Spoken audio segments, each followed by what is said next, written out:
Have you ever been in a situation where you just reacted? You didn't process what was happening, you definitely didn't consider the context, and you definitely didn't think about or choose your words. You simply reacted. And you wish you could just go back, hit rewind, and respond thoughtfully. Maybe it was an argument with a significant other, a disagreement with a close friend. Or maybe it was at work when you're in that meeting and someone dismissed you or you felt offended. Or maybe here it was in this very class where one of your classmates from across the room raised his hand and said something absolutely ridiculous, and you reacted. Now, I'm probably guessing your reaction didn't have the outcome that you desired.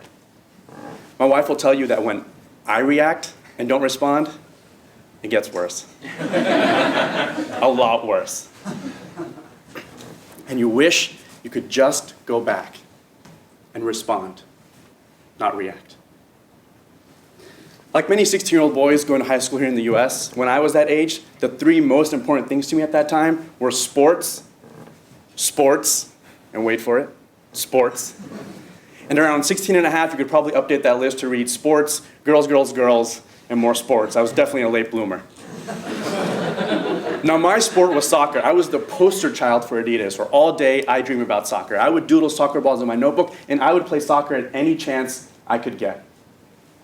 High school soccer here in California is a winter sport. Team selections in October, intense month of practice and training in November, all in preparation for the heart of the season in December and January, with league playoffs being the last week of January.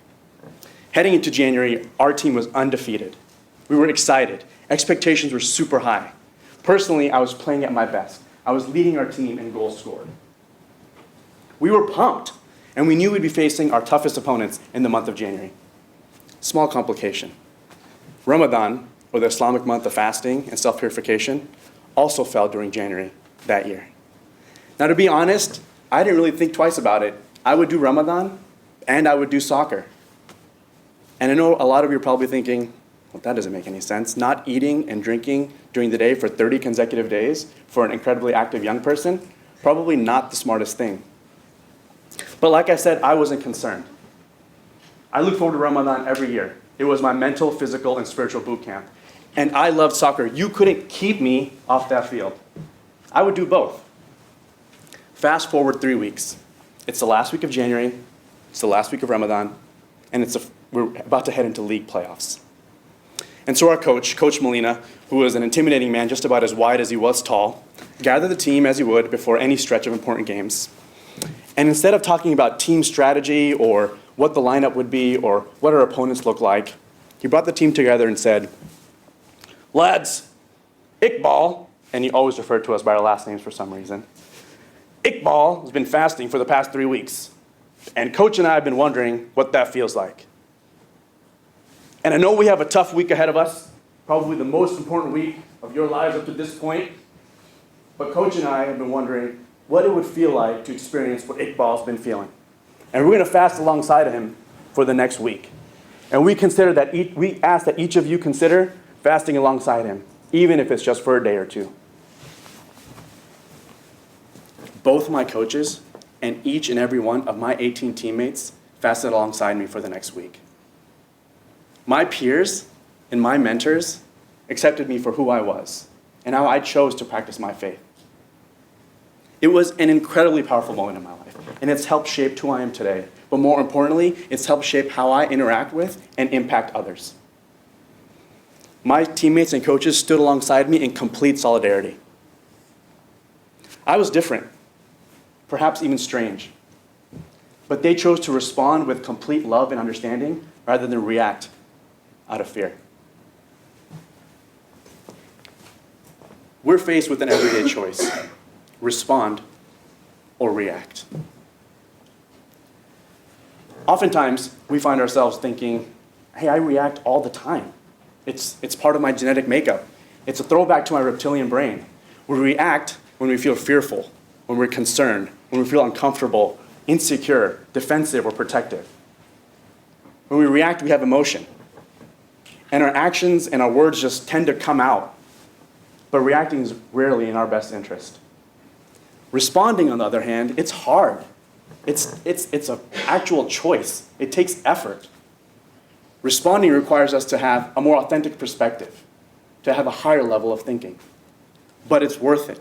When we respond, it allows us to engage, to listen, to learn, and hopefully to grow. Fast forward 15 years from when I was in high school to current day. My cousin Zed's in the 8th grade here in San Jose, and his sport is basketball. He is absolutely obsessed with basketball. Now, before he could try out for his middle school basketball team, he needed to go to the doctor to get a note clearing him to participate in school sports. So Zed and his mom went to the doctor, someone they've known and trusted for an incredibly long time, someone they're familiar with, and they have a physical exam. Now, towards the end of the physical exam, the doctor suggests to both Zed and his mom, hey, you should consider an HPV vaccine now that it's available for boys in Zed's age. And Zed's mom nods and thanks the doctor and says, well, Zed's a Muslim. Muslims don't engage in premarital relations. Now, if you can imagine, Zed is incredibly embarrassed. He just heard his mom say premarital relations in front of his doctor. Super awkward. And the doctor nods and reacts, well, Mrs. Hassan, lots of good little Muslim boys grow up and end up throwing bombs with Osama. You could have heard a pin drop in that exam room. Did the doctor really just go from HPV vaccines to terrorism? Zed's cheeks turned bright red, his mom's too. I asked Zed, how did you feel in that moment? What did you feel? And he said, I didn't really know what happened, but I knew it was wrong. It just felt wrong. Think about the impact my teammates had on me at an incredibly young age, and imagine the impact of the doctor's words on Zed, on how he views himself. More importantly, on how he will interact and impact others. Respond, not react. I shared my story with you, and I shared Zed's story with you. But I'm pretty sure that these could be your own story in a different shape or different form. Maybe it's a story of a personal interaction involving race, religion, gender, a mental or physical illness. Perhaps it's a story about an obvious difference or a not so obvious difference. Maybe it's a story about how someone impacted you, or perhaps about how you impacted someone else. Did you respond, or did you react? Did someone respond to us, or did they react?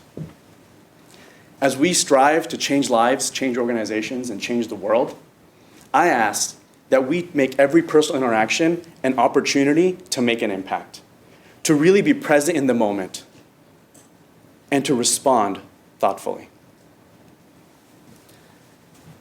And I ask that we take it one step further. Let's not just focus on our words and on how we say things, but let's consider our thoughts and how that impacts our behavior. Do we find ourselves rolling our eyes when we disagree with someone? Do we find ourselves giving someone an awkward stare when we feel uncomfortable? So the next time you're here in class and your classmate from across the room makes that incredibly ludicrous statement, step back and respond.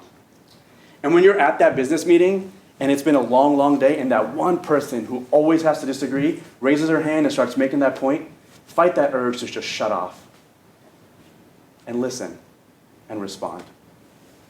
And if you ever see me or one of your Muslim classmates tucked away into a corner of the Bass Library with their forehead on the ground, prostrating in prayer, don't pack up all your things and scurry off. We can hear you. But give us the space to finish. And when you see us, meet us and greet us and respond to us with a smile, or even just warm eyes. Think about the person you would like to be. Are you simply reacting, or are you truly responding? Thank you.